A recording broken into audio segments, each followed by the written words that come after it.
Hi hello friends, welcome back to my channel lavender kitchen Telugu official. మనం ఈరోజు చూపించబోయే recipe వచ్చేసి పాలకూర పచ్చడి నా స్టైల్లో. చూద్దామండి ఎలా చేద్దామో. శనగపప్పు, మినప్పప్పు, జీలకర్ర, కొన్ని ధనియాలు వేసుకోండి, ఎండిన మిర్చి,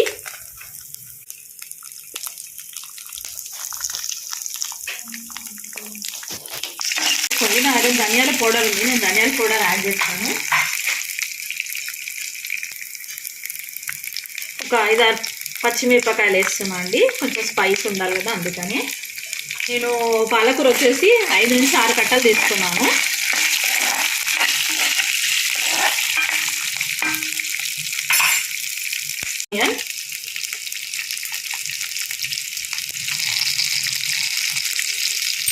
కరివేపాకు,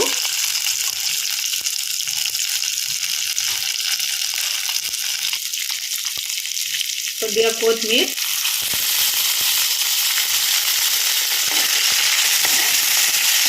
కొద్దిగా నువ్వులండి. ఇది ఆప్షనల్, మీకు నువ్వులైనా వేసుకోవచ్చు, పల్లీలైనా వేసుకోవచ్చు, వేయకపోయినా పర్వాలేదు, కాకపోతే ఎంరిచ్ అవుతుందని వేస్తున్నాను. ఆయిల్ కొంచెం ఎక్కువ వేసుకోండి, టేస్ట్ బాగుంటుంది.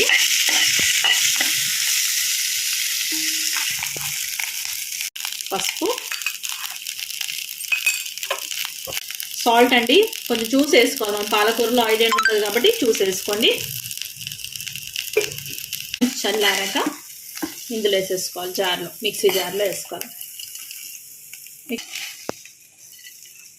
అన్నీ మనము ఇందులో వేసేసుకొని మరీ మెత్తగా కాకుండా కొంచెం బరకగా పేస్ట్ చేసుకోవాలి. మనము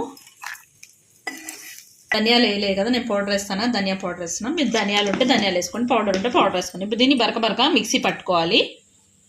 పోయి ముట్టేయాలి, కొంచెం ఆయిల్ వేసుకోవాలి. మనము పాలకూరని శుభ్రంగా కడిగి కోసుకున్నాం కదా, కొంచెం చిన్న సైజులో కట్ చేసుకోవాలి. దీన్ని ఇప్పుడు మనం ఆయిల్లో వేసి కుక్ చేయాలి. సాఫ్ట్ కాగానే బంద్ చేయాలి మనం, అంతే. మీరు దీన్ని కావాలని చేసుకోవచ్చు దీన్ని, కాకపోతే నేను అలాగే కలిపేస్తాను. చూడండి, పాలకూరల నుంచి వాటర్ వస్తున్నాయి, మనం ఏమీ వేయలేదు కదా. 10 మినిట్స్లో అవుతుందండి. మనం ఎప్పుడు పాలకూర చేసుకుంటాం కదా ఫ్రై, ఈ విధంగా కూడా ట్రై చేసుకుంటే నోటికి టేస్ట్గా ఉంటుంది. పచ్చడి అంటే ఎవరికి ఇష్టం ఉండదండి, అందరికీ ఇష్టం ఉంటుంది. ఇది ఆల్రెడీ పాలకూర రెడీ అయిందండి. మనం ఆల్రెడీ మిశ్రమం చేసి పెట్టాం కదా మిక్సీలో వేసి, అది వేసుకోవాలి. మనకు మీకు ఎంత సరిపోతుందో చూసుకోండి, అంత వేసేసుకొని కలుపుకోవాలి మనం ఇందులో.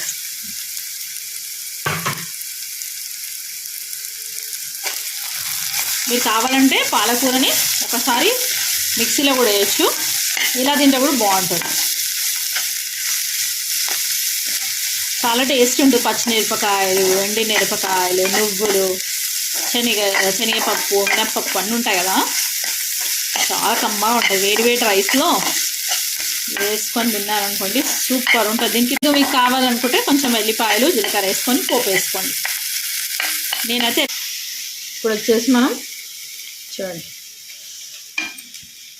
చాలా వేడిగా ఉంది, కాకపోతే మేము మీకోసం చూపిస్తున్నాను. భలే వేడిగా ఉందండి. చూడండి, కాలుతుంటే కలుపుకున్నాం మనము. సూపర్గా ఉంటుందండి టేస్ట్. ఇదో అద్భుతం అండి, అద్భుతం, సూపర్ ఉంది. చింతపండు కూడా యాడ్ చేసుకోవచ్చు, నేను వేయలేదు. చాలా బాగుందండి, సూపర్గా. కొంచెం స్పైసీ పప్పులన్నీ తగులుతున్నాయి మధ్యలో, బరక రుబ్బాం కదా. ఎండిమిరపకాయ ఫ్లేవర్, పచ్చిమిరపకాయ ఫ్లేవర్, పాలకూర flavour. It's very healthy dish అండి. ఇట్స్ వెరీ హెల్దీ డిష్ అండి. మీకు కనుక నచ్చినట్లయితే please like, share, subscribe my channel. Thank you for watching, thank you for time. చూసాం కదా, మనంతా బరకగా రుబ్బాం కదా. సో మీకు అన్నీ కనిపిస్తున్నాయి ఇంగ్రీడియంట్స్. సూపర్ డెడ్లీ ఉందండి, మీరు ఒకసారి ట్రై చేయండి. మీకు కావాలంటే మీరు ఏం చేసుకోవచ్చు అంటే పాలకూర కూడా ఒకసారి వేసి మిక్సీ పట్టుకోవచ్చు, కాకపోతే మెత్తగా అయిపోతే బాగుంటుంది, ఇలా బాగుంటుంది. ఇంకో టైప్గా ఇంకోసారి ఎప్పుడైనా చూపిస్తాను వేరే రకంగా. అన్నంలో ఏంటైతే సూపర్ ఉందండి కాంబినేషన్.